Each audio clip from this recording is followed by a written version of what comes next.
first is something that dates back to the 1920s, 1930s. It has fascist overtones. I don't think we wanted a Mussolini at the Capitol speaking out to the American public to rally the people to go out and make America great by doing what?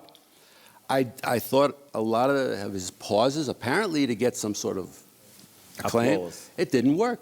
I was watching this. I was happy when the 20 minutes were up. It wasn't very interesting.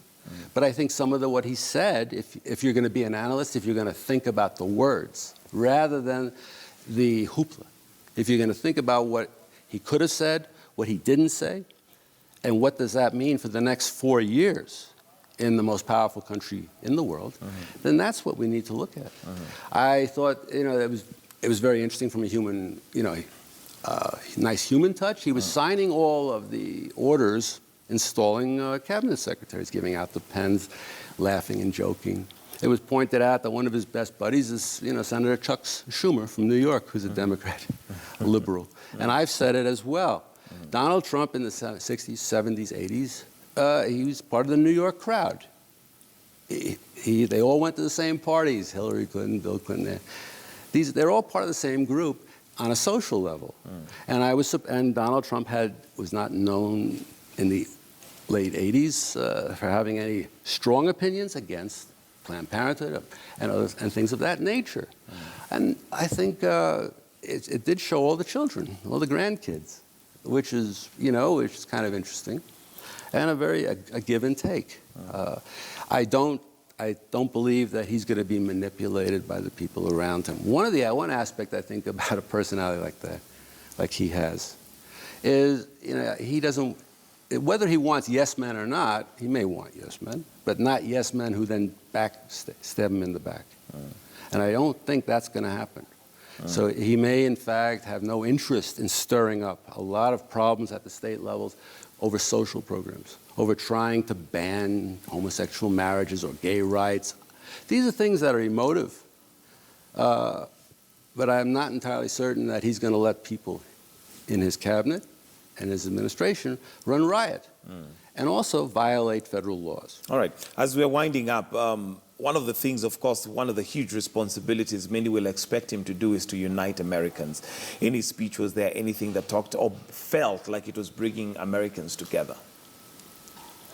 A lot of what we're told went on during the speech by CNNs and the like.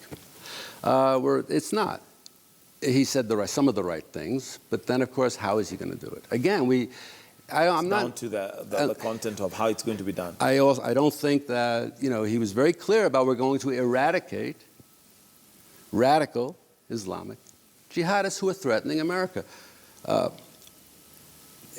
You may say, well, that should be a rallying call, except that it's hard to figure out who's radical, and who's not, and how do we? And he also did not talk about setting up a Muslim register, a registry for all Muslims, including service members. He backed off from that. I think it was very difficult to figure out how he's going to unite the United States, a divided population, after a polarized campaign. I think short of appointing Hillary Clinton to something. After all, Barack Obama appointed her to Secretary of State. That was a very bruising primary battle. In fact, at one point, Hillary Clinton had an advert on television about when the phone rings in the White House at 3 a.m. in the morning, do you want a safe hand answering? That is someone like Hillary, who's been working all of her life training to become president? Or do you want the junior senator from Illinois, as Alfred Matua commented after Obama was in Nairobi and condemned corruption? What is the junior senator from Illinois know? And that was picked up by Hillary Clinton, of course, in 2008. And he extended the olive branch to her. He has brought into his administration some of the people who were running against him. That's Trump.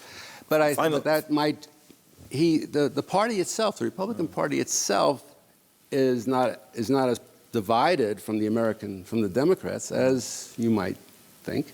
Okay. Final question. You are an American, and as much as there's a lot of negative and positive from Donald Trump, what is the one thing you think or would believe that Donald Trump will deliver for you as an American? Well, as an American living in Kenya, I would hope that we would look at foreign assistance and what we spend our money on and see how effective it is, whether it actually achieves anything that it's supposed to. And if, in fact, if it's supposed to have results, if we have, in fact, developed sort of a generation of underachievement throughout our foreign assistance, where we have seminars and conferences, well, either cancel or reorient. I think we have to look very hard at our relationships with countries. All right. Andrew Franklin, thank you very much. That's Andrew Franklin, who is a security expert, but also a U.S. citizen, just, going through the inaugural speech for Donald Trump that happened yesterday. That's where we wind up Weekend Express this morning. Thank you for joining us. Do have yourselves a wonderful day and a great weekend ahead.